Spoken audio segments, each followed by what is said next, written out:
dan Ruli tiba-tiba bilang, "Dia datang lagi." "Udah, sekarang bagi tugas. Mau gak mau harus ada yang turun ke base camp buat minta pertolongan."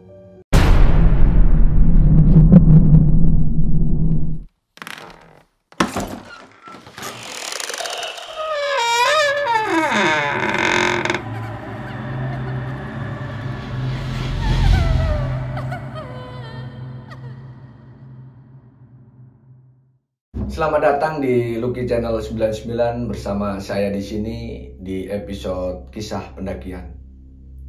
Di kesempatan kali ini saya akan menceritakan kisah pendakian Vivi di Gunung Gede bersama 8 orang temannya, yaitu Sekar, Ricky, Diki, David, Riza, Malih, Ruli, dan Firza. Semua ini nama samaran ya. 9 orang ini memutuskan untuk berangkat dari Wonosobo menuju ke Cibodas pada hari Jumat pukul 5 subuh. Singkat cerita, mereka sampai di base camp Tarentong pada pukul 3 sore. Mereka langsung beristirahat, masak, ngopi, nyantai sambil nunggu waktu asar. Setelah mereka beristirahat dan setelah mereka melakukan sholat asar, mereka langsung menuju ke pos pendaftaran untuk melakukan simaksi dan mengecek barang bawaan logistik mereka. Setelah semuanya selesai, logistik lengkap dan simaksi juga beres, mereka langsung memutuskan untuk melakukan pendakian pada pukul 5 sore. Pendakian pun dipimpin oleh Sekar.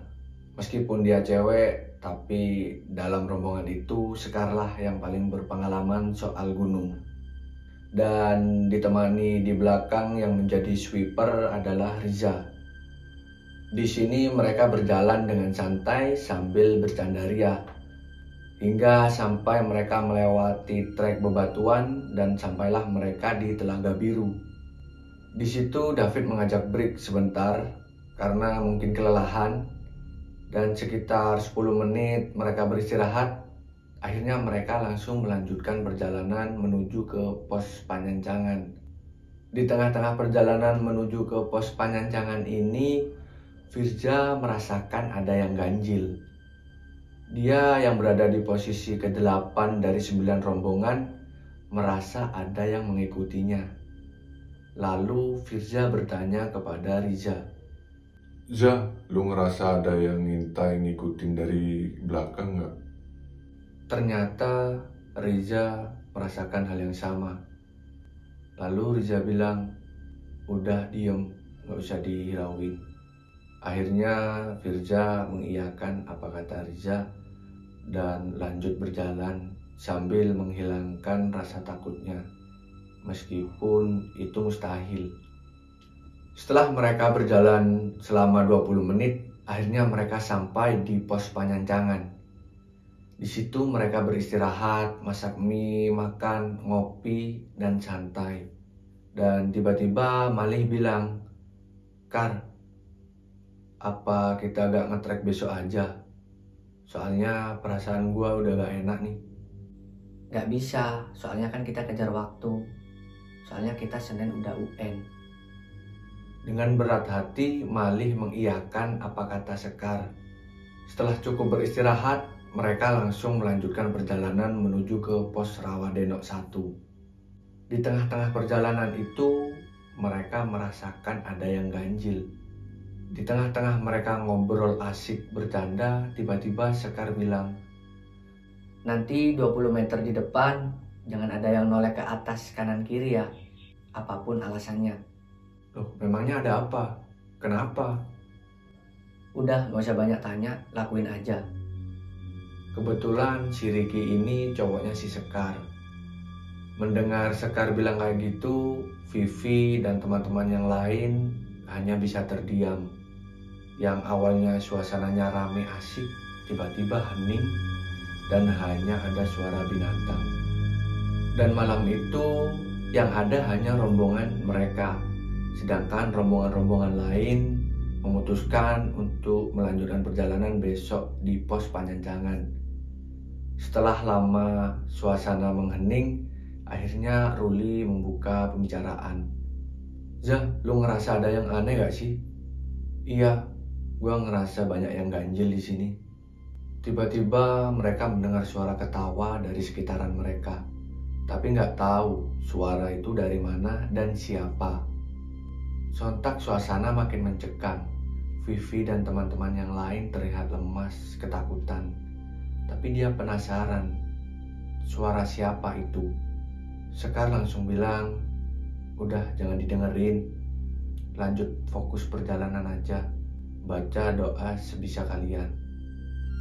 Mendengar Sekar bilang begitu, mereka hanya bisa mengiyakan. Dan mereka mulai membaca doa sebisa mereka dan sehafal mereka. Dan tidak lama dari itu, tiba-tiba Sekar pingsan. Sontak mereka kaget dan berhenti. Lalu Ricky, Ruli, dan Malih mengangkat Sekar dipindahkan ke rerumputan dan mencoba untuk menyadarkan si Sekar, tapi dia nggak sadar-sadar. Di saat yang bersamaan turun kabut yang sangat tebal. Pada saat itu kira-kira jam 7 malam. Tidak lama dari itu disusul dengan rintik-rintik hujan. Akhirnya mereka pun bingung untuk melanjutkan perjalanan atau ngecamp di sini.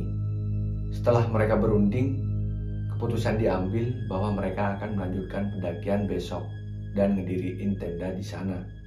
Setelah itu dibagilah tugas Diki, David, dan Malih ngediriin tenda. Kebetulan mereka mendapat tempat yang sedikit landai, jadi cocok untuk mendirikan tenda di sana. Sedangkan Vivi dan Firza masak buat makan malam dan buat api unggun untuk menghangatkan tubuh mereka, karena kebetulan cuaca di sana sangat dingin. Sedangkan Riza dan Ricky terus menjaga Sekar dan sambil menyadarkan dia. Dengan Riza yang membacakan doa terus-menerus, akhirnya si Sekar sadar dan terbangun dengan teriak-teriak. Jangan bawa aku nggak mau. Dengan wajah yang sangat ketakutan dan mukanya yang sangat pucat, Sekar teriak-teriak seperti itu. Dan setelah tendanya berdiri, David langsung menyuruh mereka untuk membawa Sekar ke dalam tenda. Mereka pun langsung mengangkat badan Sekar untuk dibawa ke dalam tenda. Tapi Sekar seperti menolak dan melakukan pemberontakan. Seakan-akan dia akan dibawa kemana dan tidak tahu dengan siapa. Setelah sampai di dalam tenda, Ricky, David, Firza, dan Riza terus membacakan doa yang mereka bisa sambil memegangi tangan dan kaki Sekar. Takutnya Sekar lepas kendali. Sedangkan yang lainnya berjaga di luar. Beberapa saat kemudian, akhirnya Sekar tersadarkan dan bangun. Sekar diberi minum, lalu Ricky menanyakan, "Kamu kenapa kok bisa sampai kayak gini?" Lalu si Sekar cerita bahwa sebelum dia pingsan, dia ngelihat sosok wanita memakai kebaya warna merah yang rambutnya panjang banget sampai nyentuh tanah. Dia melambaikan tangan kepada Sekar, lalu dia menarik tangan Sekar, dan seketika itulah Sekar tidak sadarkan diri. Waktu semakin berlalu dan semakin malam. Sekarang menunjukkan pukul jam 9 malam. Ruli, Vivi, Diki, dan Malih memutuskan untuk masuk ke dalam tenda. Tapi mereka memutuskan untuk tidak tidur sambil menjaga si Sekar. Si Ricky bilang ke Vivi, "Vi, mending lu tidur aja, karena kelihatan banget kalau muka lu kecapean, buat mengistirahatkan badan karena besok harus lanjut naik."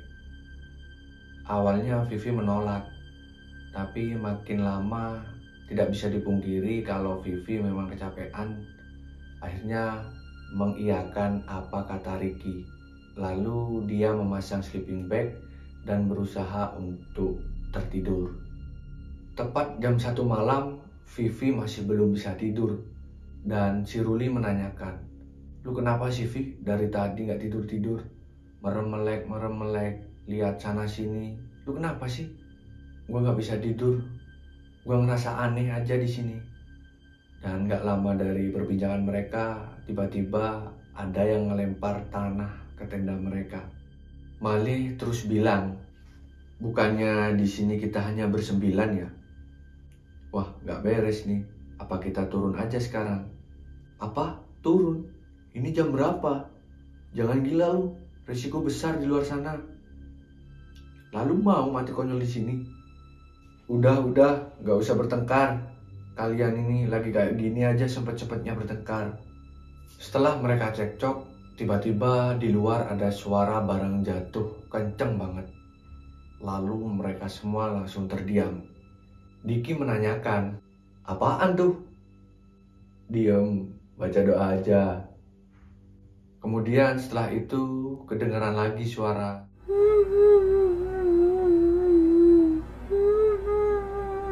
Ketawa dari arah belakang tenda.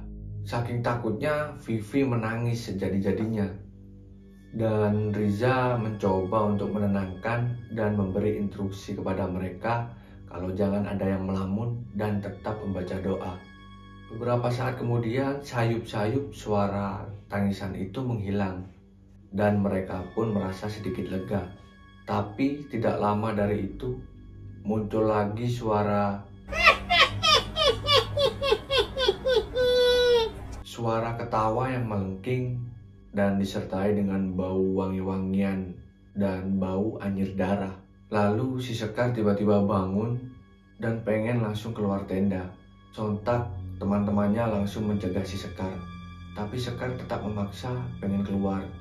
Pas dia keluar dari tenda, tiba-tiba Sekar langsung tertunduk dan terdiam lemas. Tak lama setelah itu, Sekar kembali pingsan dan semua teman-temannya panik ketakutan. Riza di situ mencoba menenangin mereka dan memperingatkan mereka kalau mereka harus tetap berdoa. Mereka semua nangis karena takut dan bingung bercampur aduk di situ. Dan sekarang sayup-sayup suara cekikikan itu muncul lagi. Lalu Ruli memberanikan diri untuk mengecek keluar tenda. Setelah keluar tenda, mata Ruli langsung tertuju kepada tebing. Dan Ruli tiba-tiba bilang, "Dia datang lagi." Udah, sekarang bagi tugas. Mau gak mau harus ada yang turun ke base camp buat minta pertolongan. Karena sekarang terlihat ada gejala hipotermia. Ditambah lagi, sudah 1 jam lamanya dia pingsan. Akhirnya Ricky, Diki, Firza, dan David memutuskan untuk turun ke base camp untuk mencari pertolongan. Akhirnya Sekar kembali dibawa ke dalam tenda dan dilapisi dengan 4 lapis sleeping bag. Karena di situ badan Sekar benar-benar sangat kedinginan. Muka dia sangat pucat seperti mayat. Berbagai cara teman-teman mereka lakukan untuk menghangatkan tubuh Sekar karena situasi ini sangat gawat. Waktu terus berlalu dan sekarang menunjukkan pukul 3:30. Satu persatu dari mereka merasa sedikit lega. Beberapa saat kemudian tiba-tiba Sekar bangun dengan mata merah dan melotot. Ternyata Sekar sedang kesurupan. Sontak Riza langsung minta air kepada Malih dan Malih langsung memberikan gelas itu kepada Riza. Seketika itu Riza langsung membacakan doa-doa dan mencipratkan air itu ke atas ubun-ubun Sekar.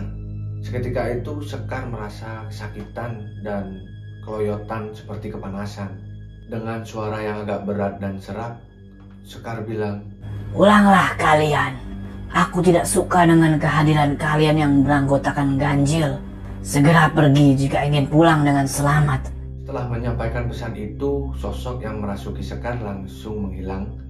Dan seketika itu pun Sekar langsung sadar. Sekar bilang, Ayo, kita langsung prepare. Kita turun saja. Mereka tidak suka dengan kehadiran kita." Samar-samar di bawah angin, suara azan subuh dari bawah terdengar. Dan mereka langsung melaksanakan sholat subuh. Setelah sholat subuh, mereka langsung masak untuk sarapan sambil menunggu Ricky dan yang lainnya datang dari base camp. Di samping itu, kondisi Sekar berangsur-angsur membaik. Tapi tetap saja untuk bangun itu cukup sulit. Singkat cerita, Ricky dan yang lainnya datang dari base camp bersama dengan tim penolong. Tim penolong itu langsung mengevakuasi si Sekar untuk dibawa menuju ke base camp. Sedangkan Firza dan Ricky ikut turun bersama mereka. Dan kebetulan dari tim penolong ada yang stay untuk menunggu yang lainnya packing untuk turun. Ketika mereka beres-beres dan packing, tim penolong ini, sebut saja Bang Rizal, menanyakan apa yang sebenarnya terjadi kepada mereka. Akhirnya Vivi menjelaskan apa yang sebenarnya terjadi. Mendengar itu, Bang Rizal hanya tersenyum. Makanya jangan mendaki dengan jumlah yang ganjil. Vivi dan yang lainnya langsung bersumpah ke dalam hati bahwa tidak akan mendaki dengan anggota yang ganjil lagi. Oh iya, sebenarnya di awal pendakian ini banyak kejadian aneh. Ingat kan yang waktu Firza merasa diikutin oleh sosok dari belakang? Nah, tidak cuma itu, masih ada kejadian-kejadian aneh yang lainnya. Di tengah perjalanan, si Sekar merasa kalau tasnya itu sangat berat. Akhirnya Sekar minta ke Ricky untuk membawakan tasnya. Kalian tahu apa yang terjadi di tasnya si Sekar? Vivi bersaksi dengan bersumpah atas nama Tuhan kalau Vivi melihat ada 3 demit yang nangkring di atas tasnya Sekar. Sebenarnya Sekar juga merasakan hal itu, cuman dia nggak bilang. Ada lagi kejadian mereka kayak mengecek anggota mereka dengan cara berhitung 1, 2, 3. Dimulai dari si Sekar. 1, 2, 3, 4, 5, 6, 7, 8, 9, 10, 11. Mereka semua langsung kaget. Kenapa ada 2 orang lagi? Dan Riza langsung menoleh ke belakang. Tidak ada orang sama sekali. Dan Sekar langsung bilang ke Riza, udah nggak usah digubris, asal mereka nggak ganggu. Belum lagi si Male sempat melihat ada sosok putih yang tiba-tiba muncul di atas pohon. Sesampainya Sekar di base camp, Sekar langsung dilarikan ke rumah sakit terdekat di sana. Sedangkan teman-teman yang lainnya, alhamdulillah mereka semua selamat turun sampai ke base camp. Mereka langsung sujud syukur di sana dan mereka bersyukur atas keselamatan mereka. Nggak apa-apa nggak sampai ke puncak, nggak apa-apa pendakian ini gagal. Yang penting mereka bisa pulang ke rumah dengan selamat. Vivi dan yang lainnya langsung menyusul Sekar ke rumah sakit terdekat setelah mendapat kabar dari pihak base camp kalau si Sekar dilarikan ke rumah sakit terdekat dari sana. Di sana sudah ada Ricky dan Firza yang menunggu dengan wajah yang gelisah. Mereka langsung berpelukan penuh syukur karena keselamatan mereka semua. Tidak lama dari itu, dokter keluar dengan ngasih kabar, ngasih tahu kalau kondisi Sekar sudah membaik, tapi tidak diperbolehkan untuk pulang hari itu. Akhirnya mereka memutuskan untuk pulang keesokan harinya. Di situ Sekar sangat menyesal dan meminta maaf kepada teman-temannya. Dia merasa karena dia pendakian ini gagal. Tapi ya udahlah ya, yang penting mereka semua selamat.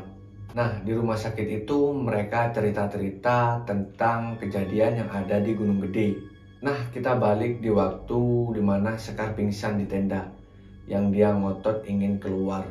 Jadi pas dia keluar dari tenda, dia langsung melihat ada sosok putih dengan rambut panjang yang nangkring di tebing. Sosok itu seperti melakukan ancang-ancang untuk menyergap ke tenda mereka. Dan benar saja, sosok itu langsung menyergap menuju ke Sekar. Dan seketika itu, Sekar langsung teriak histeris, lalu pingsan. Cerita ini belum selesai. Ketika mereka perjalanan pulang dari rumah sakit menuju ke Wonosobo, mereka merasa ada sosok yang ngikutin mereka. Kata Vivi, sosok itu berjubah hitam dan terus melayang mengelilingi mereka. Karena udah nggak tahan, si Vivi akhirnya minta berhenti dan sekalian istirahat di SPBU. Setelah mereka duduk santai, akhirnya Ruli bilang, lu pada ngerasa ada yang aneh lagi gak sih? Iya, dia ikut sama kita. Diki dan Vivi takut jika terjadi sesuatu di tengah jalan. Dengan santainya si Sekar ngomong, Lu mau percaya dia yang bikin mati, apa Tuhanmu yang udah ngatur takdirmu? Berdoa aja, dia nggak ganggu. Dia cuma mastiin kita benar-benar pulang. kenapa sih waktu itu kamu kerasukan terus pingsan-pingsan mulu? Sekar bercerita kalau sebelum pendakian di base camp, dia didatengin sosok yang mirip mendiang neneknya. Dia diperingati kalau jangan naik dengan jumlah yang ganjil. Tapi kalau Sekar memaksa, kalau ada sesuatu di tengah jalan, mending langsung turun. Jangan memaksakan daripada tidak bisa pulang.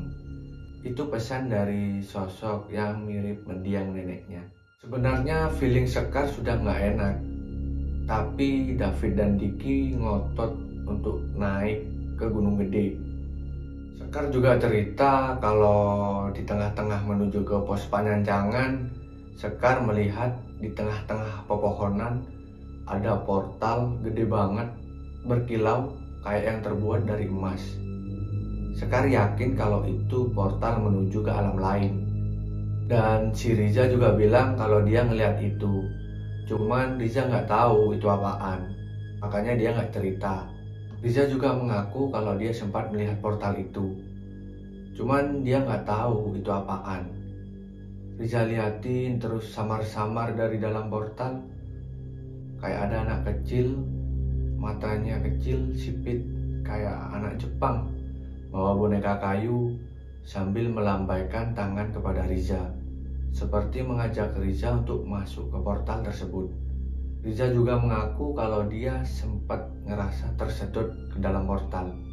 Untungnya di sana ada Firza yang tiba-tiba menyadarkan dia. Ngedengar cerita teman-temannya, si Diki bilang, amit-amit jabang bayi lah, anjir kapok gua, apa gara-gara gua bohong sama emak ya? Ternyata di sini Diki berbohong untuk bisa sampai ke Gunung Gede. Setelah mereka cukup beristirahat di SPBU, akhirnya mereka melanjutkan perjalanan pulang menuju ke Wonosobo. Mereka sampai di rumah masing-masing dan mereka selamat. Itulah cerita dari Vivi dan 8 orang temannya yang mendaki ke Gunung Gede. Terima kasih untuk kalian yang selalu mendengarkan episode kisah pendakian ini. Dan untuk kalian yang baru join, jangan lupa subscribe dan like, share, dan aktifkan notifikasi loncengnya. Untuk kalian juga yang punya kisah mistis pendakian, kalian bisa langsung hubungi di bawah deskripsi. Dan jika untuk bersedia menjadi narasumber, kalian bisa join bareng di sini. Terima kasih sudah menonton video ini dan sampai jumpa di video berikutnya.